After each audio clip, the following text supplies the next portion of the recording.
दरीचों तक चले आए हमारे नाम के ख़तरे, हम अपने घर से बाहर झांकने का हक़ भी खो बैठे। आज के हालात बेशक मुश्किल हैं। ये घर से बाहर न जाने की क़ैद यकीनन बड़ी तकलीफ़देह है, लेकिन ऐसा सिर्फ़ हमारे साथ ही नहीं हुआ है, बल्कि 100 साल पहले एक और महामारी आई थी जिसने पूरी दुनिया को हिलाकर रख दिया था। आज हम में से ज़्यादातर लोग डरे हुए हैं, सहमे हुए हैं। उन्हें लगता है कि ये मास्क, सैनिटाइज़र और सोशल स्टैंडिंग के साथ वो कब तक जिएंगे। तो मैं आज आपको 100 साल पुरानी एक ऐसी दुनिया में ले चलता हूँ जब एक महामारी ने इस पूरी दुनिया को हिलाकर रख दिया था। आपको इस वीडियो को बहुत गौर से देखना होगा, बहुत गौर से सुनना होगा, क्योंकि सरप्राइजिंगली इस 100 साल पुरानी बीमारी में और कोरोना पैंडेमिक में बहुत सारी सिमिलैरिटीज़, बहुत सारी समानताएं पाई जाती हैं। जनवरी 1918 अमेरिका के हास्केल काउंटी इलाके में एक लोकल डॉक्टर ने एक नई बीमारी को ऑब्ज़र्व किया था।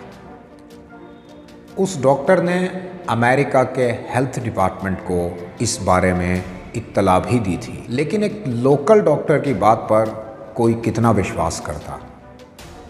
और वही हुआ, न तो डॉक्टर की बात ही मानी गई और ना ही उसे कोई सम्मान दिया गया, उल्टे उसका और मजाक उड़ाया गया। लेकिन डॉक्टर की ये प्रीशियंट वार्निंग सही साबित हुई। 4 मार्च 1918 अमेरिका में पहला इन्फ्लुएंज़ा टाइप का एक केस आया जो अपने आप से कुछ अलग था। चूँकि उस ज़माने में वर्ल्ड वॉर चल रहा था, अमेरिका और बाकी सारे देश इस वर्ल्ड वॉर में बिज़ी थे, इसलिए किसी ने भी इस तरफ कोई ध्यान नहीं दिया। लेकिन मुसीबत तो शुरू हो चुकी थी। मुसीबत ने इंसानों की तरफ कदम बढ़ाने शुरू कर दिए थे और इंसान आपस में ही एक दूसरे को मार काट रहे थे। अप्रैल होते होते ये case UK, Germany, France, Spain, बहुत सारे देशों में फैल गए और तब जाकर लोगों को एहसास हुआ कि वो लोकल डॉक्टर सही कह रहा था। लेकिन सोल्जर्स का मोरल डाउन ना हो, इसलिए सारे देशों ने इस बीमारी की खबर को छुपा लिया। सिर्फ एक देश ऐसा था जिसने इस बीमारी की खबर को मुखरता के साथ छापा था, लोगों को सचेत किया था, लोगों को सावधान किया था। इस देश का नाम था स्पेन।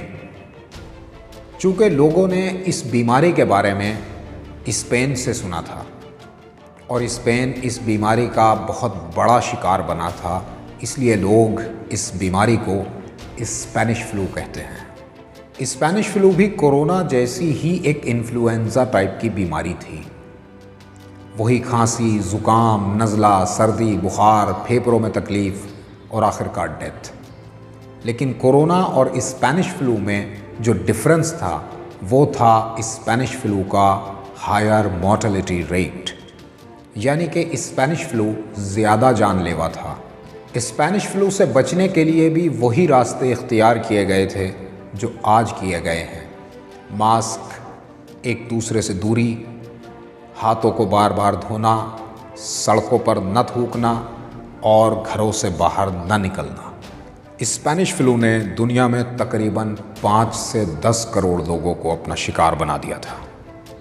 1918 से 1920 तक दुनिया ने वो तबाही देखी जिसकी आज हम इमेजिन भी नहीं कर सकते हैं।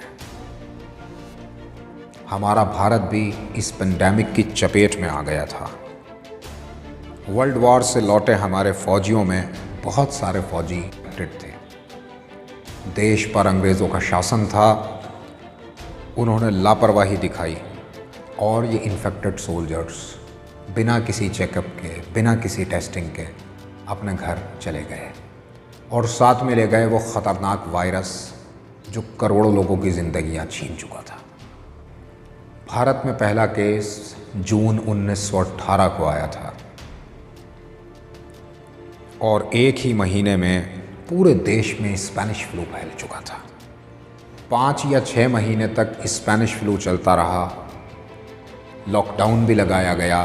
ये अलग बात है कि उस वक्त से लॉकडाउन नहीं कहा गया था। लोगों से मास्क लगाने को भी कहा गया, दूरी बनाने के लिए भी कहा गया और सड़कों पर थूकना एक पनिशेबल क्राइम करार दिया गया था।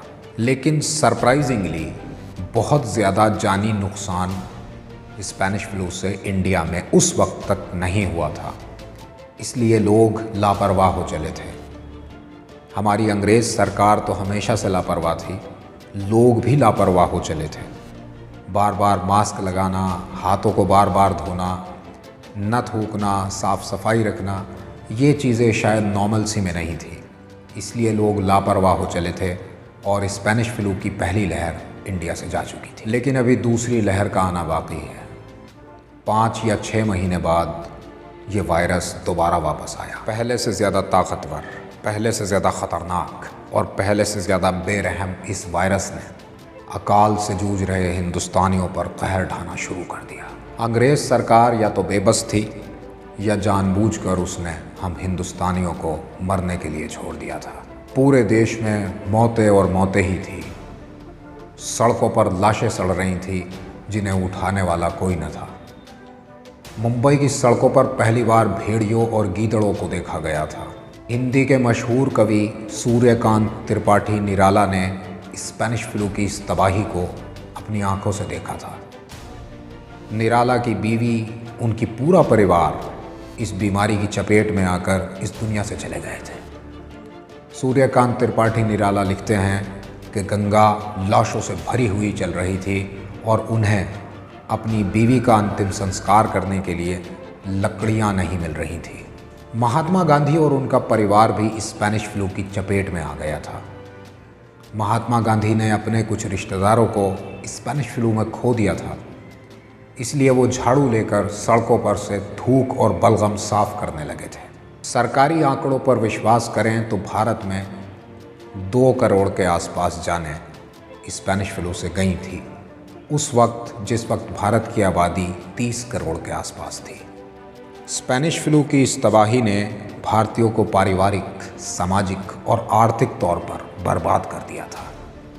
लेकिन साथ ही अंग्रेज़ों का गरूर, उनका घमंड और उनका रौब भी पारा पारा हो गया था। हिंदुस्तानी अब जान गए थे कि या तो ये अंग्रेज़ हमारी ही तरह बेबस और कमज़ोर हैं या फिर ये हमें मार देना ही चाहते हैं। दोनों सूरतों में स्पेनिश फ्लू की तबाही ने आज़ादी आंदोलन को तेज़ कर दिया था। 1918 से लेकर 1921 तक स्पेनिश फ्लू अपनी तबाही की दास्तान लिखता रहा और कमज़ोर और मज़लूम हिंदुस्तानी बेबसी से अपनी बारी का इंतज़ार करते रहे। 1920 और 21 के आसपास ये वायरस कमज़ोर पड़ा और फिर धीरे धीरे ख़त्म हो गया। दोस्तों, आज भी हालात बहुत मुश्किल हैं, लेकिन हौसला रखिए, ये वक्त भी गुजर जाएगा।